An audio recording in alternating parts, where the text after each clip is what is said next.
नमस्कार दोस्तों, मेरा नाम है Rocky. Welcome to my new video. आज के इस वीडियो में हमारा क्वेश्चन है अणु क्या होते हैं या अणु क्या होता है। अणु मतलब मॉलिक्यूल क्या होता है और अणु कितने प्रकार के होते हैं, यानी मॉलिक्यूल कितने प्रकार के होते हैं। अणु की परमाणुकता यानी एटॉमिसिटी क्या होती है, इसका क्या मतलब है।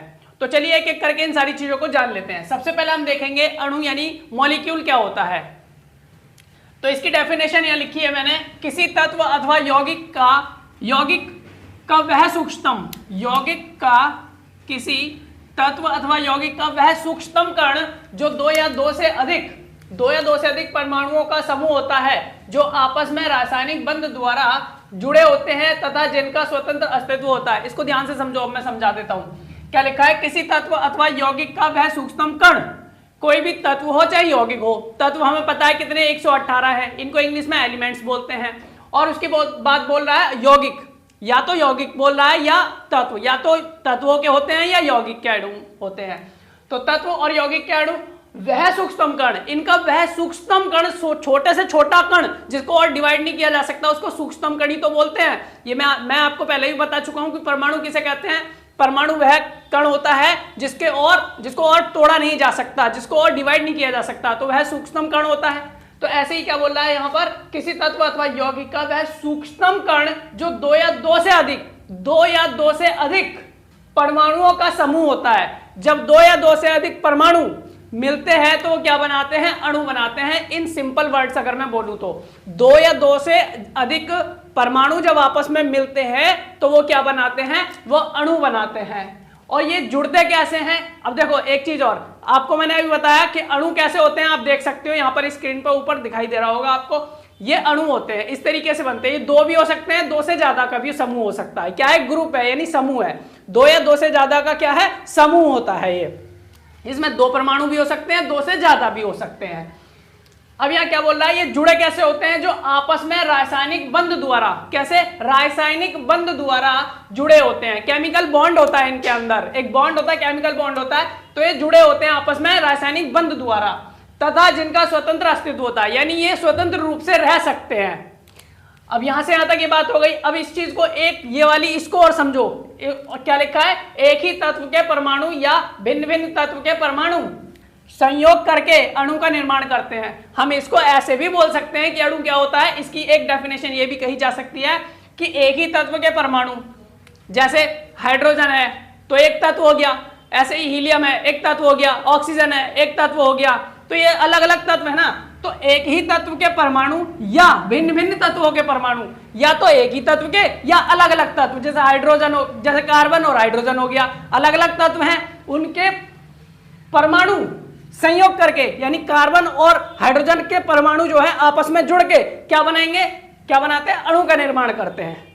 तो ऐसे भी हो सकता है। तो दो तरीके से ये परिभाषा आप बोल सकते हो, डेफिनेशन बता सकते हो। और मैंने आपको इन सिंपल वर्ड्स भी बता दिया है कि क्या होता है।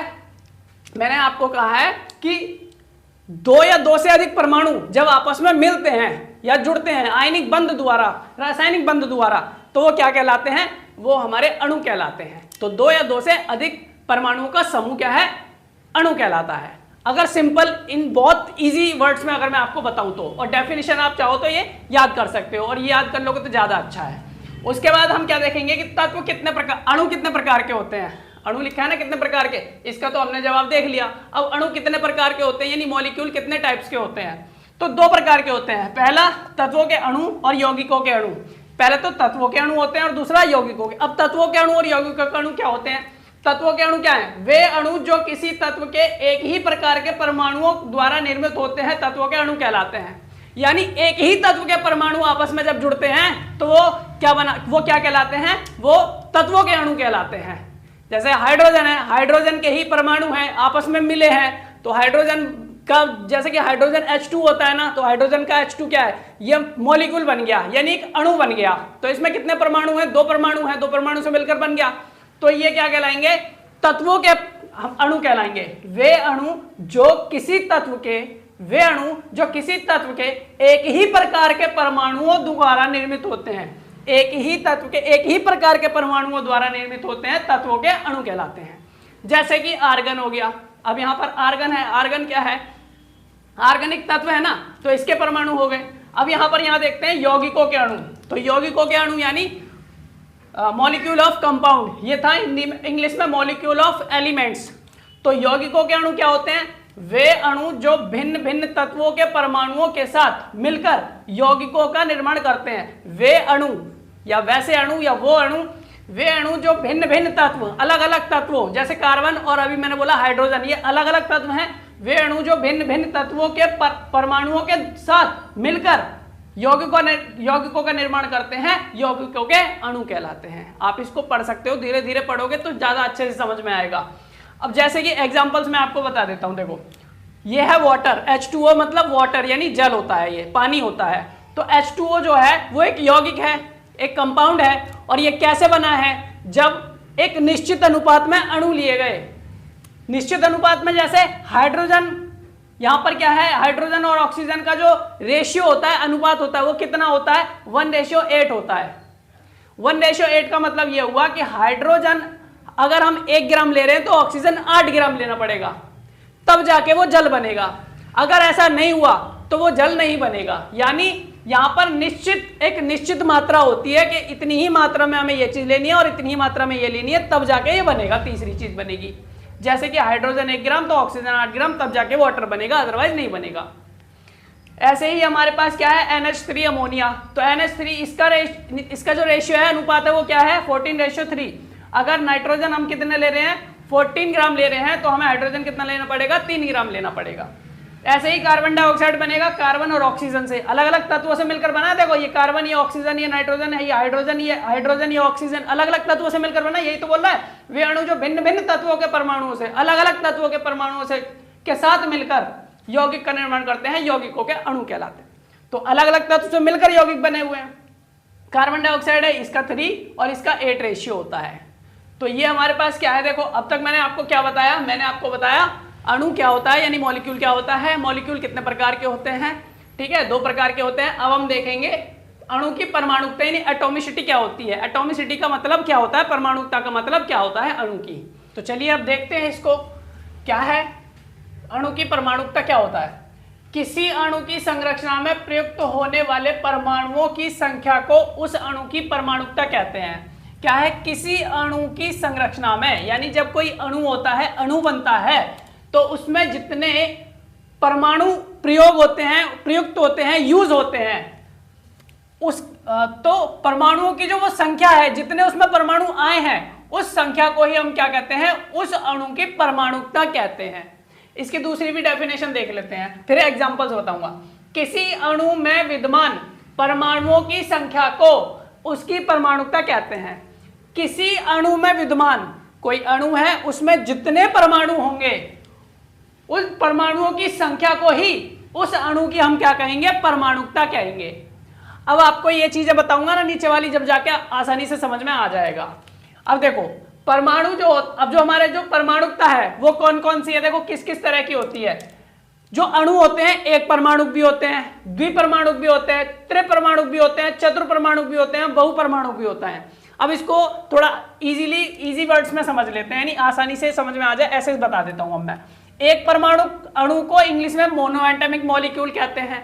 अब एक परमाणु अणु क्या होता है? वे अणु यहां लिखा है ना, जितने उसकी संरचना में जितने परमाणु प्रयुक्त होते हैं, यानी वे अणु जिसमें परमाणुओं की संख्या 1 होती है, वे अणु जिसमें परमाणुओं की संख्या 1 होती है, उसे एक परमाणु अणु यानी मोनो एटॉमिक मॉलिक्यूल कहते हैं। उदाहरण यहां लिखा है आर्गन, हीलियम, ये क्या है यहां देख सकते हो। इनके जो परमाणु यहां पर जो यूज हुए हैं, एक अणु में जितने परमाणु यूज हुए हैं, तो इस अणु में, आर्गन के एक अणु में जो परमाणु यूज हो रहे हैं वो कितने? एक कहां पर है? दिख नहीं रहा ना, यहां पर जो है, जो कुछ नहीं दिख रहा है वो एक मानते हैं उसको। तो ये क्या है? एक परमाणु अणु है, एक परमाणु वाला अणु है, इसलिए एक परमाणु अणु बोलते हैं। इसको इंग्लिश में मोनो एटॉमिक मॉलिक्यूल बोलते हैं। अब द्विपरमाणु अणु यानी डाई एटॉमिक मॉलिक्यूल इंग्लिश में बोलते हैं। तो वो क्या होते हैं? जिनके एक अणु में 2 परमाणु यूज होते हैं, उनको हम द्विपरमाणु अणु यानी डाई एटॉमिक मॉलिक्यूल कहते हैं। ऑक्सीजन आप देख सकते हो, इसका मॉलिक्यूलर फॉर्मूला क्या है? O2 है ना। तो यानी इसके एक अणु में, ऑक्सीजन के एक अणु में कितने परमाणु यूज हुए? 2 परमाणु यूज हुए हैं, प्रयुक्त हुए हैं। तो ये क्या हो गया? द्विपरमाणु। ऐसे ही हाइड्रोजन, हाइड्रोजन H2 लिखा है तो ये क्या है, ये एक द्विपरमाणुक है। ये भी क्या है, द्विपरमाणुक है। ये क्या है, नाइट्रोजन। ऐसे ही त्रिपरमाणुक अणु, इंग्लिश में ट्राई एटॉमिक मॉलिक्यूल बोलते हैं। ऐसा अणु जिसमें 3 परमाणु यूज हुए हो, जिसकी संरचना में बनाने में, जिसको बनाने में 3 परमाणु यूज हुए हो। तो ये लिखा है ना example O3, O3 ozone. Ozone का जो फॉर्मूला है वो क्या है, O3 है। तो O3 यहां पर देख सकते हो कितने परमाणु यूज किए गए हैं, 3। तो इसका मतलब ये कैसा अणु है, ये एक त्रिपरमाणुक अणु है, ये ट्राई एटॉमिक मॉलिक्यूल है। तो इसके ओजोन जो है एक अणु में कितने परमाणु, 3 परमाणु होते हैं। ऐसे ही चतुर्परमाणुक अणु, टेट्रा एटॉमिक मॉलिक्यूल, जिसमें 4 परमाणु यूज हुए हो, उसको क्या बोलेंगे, चतुर्परमाणुक अणु बोलेंगे, टेट्रा एटॉमिक मॉलिक्यूल बोलेंगे। जैसे कि P4 यानी फास्फोरस, फास्फोरस में कितने परमाणु यूज किए हैं, 4 हुए हैं। ऐसे ही बहुपरमाणुक अणु किसे कहते हैं, यानी पॉली एटॉमिक मॉलिक्यूल किसे कहते हैं। 4 से ज्यादा जब परमाणु यूज किए जाते हैं या 4 से ज्यादा परमाणु आते हैं किसी अणु में, तो उसको हम बहुपरमाणुक अणु बोलते हैं। बहुपरमाणुक अणु यानी पॉली एटॉमिक मॉलिक्यूल कहते हैं।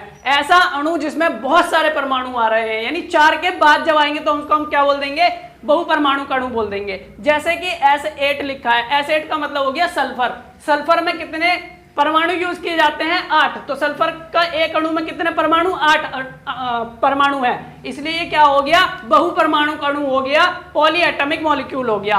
अब ध्यान रखना, इसको हम ऑक्टा एटॉमिक मॉलिक्यूल भी कहते हैं। ऐसा अणु जिसके बनाने में 8 परमाणु यूज होते हैं उसको बहुपरमाणु अणु भी कहते हैं, और उसको ऑक्टा एटॉमिक मॉलिक्यूल भी कह सकते हैं, और हिंदी में इसको बोलेंगे अष्टपरमाणु अणु।